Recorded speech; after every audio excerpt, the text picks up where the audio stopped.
5 seconds to go.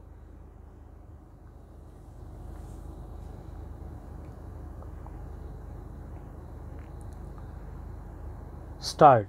Thus, it is clear that adherence to the rule of equality in public employment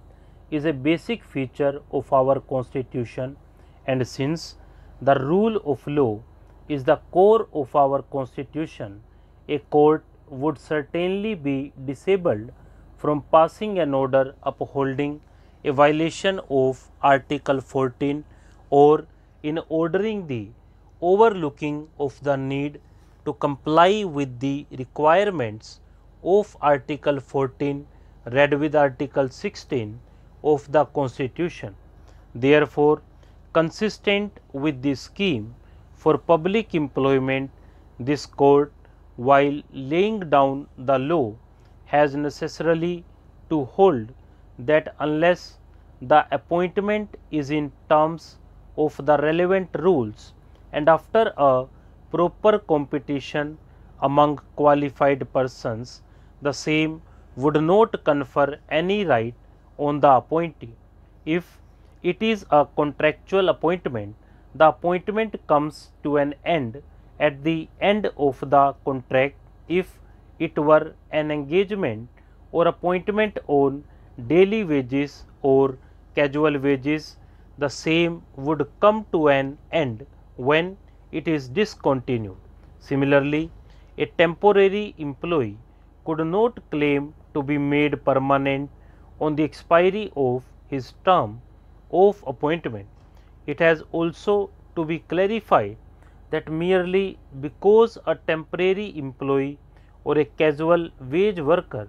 is continued for a time beyond the term of his appointment,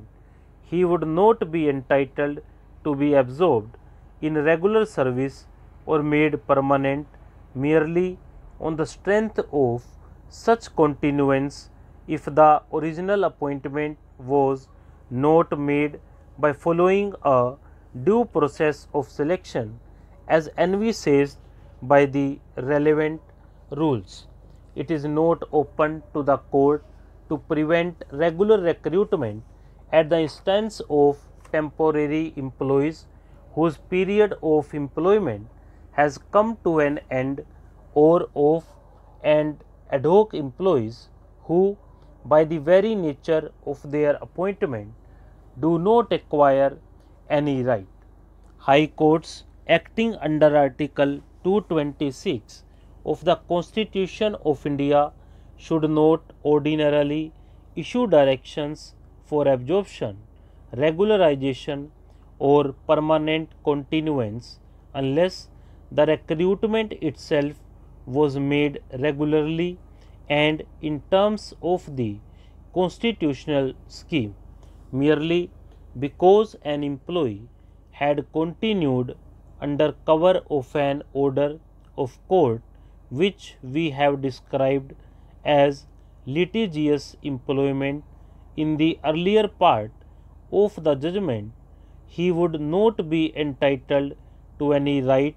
to be absorbed or made permanent in the service. In fact, in such cases, the High Court may not be justified in issuing interim directions, since, after all, if ultimately the employee approaching it is found entitled to relief, it may be possible for it to mold the relief in such a manner that ultimately no prejudice will be caused to him, whereas an interim direction to continuance his employment would hold up the regular procedure for selection or impose on the state the burden of paying an employee who is really not required. The courts must be careful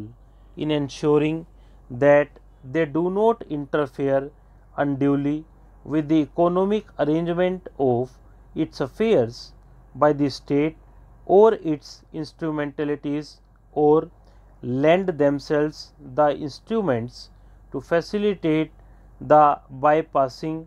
of the constitutional and statutory mandates. Stop.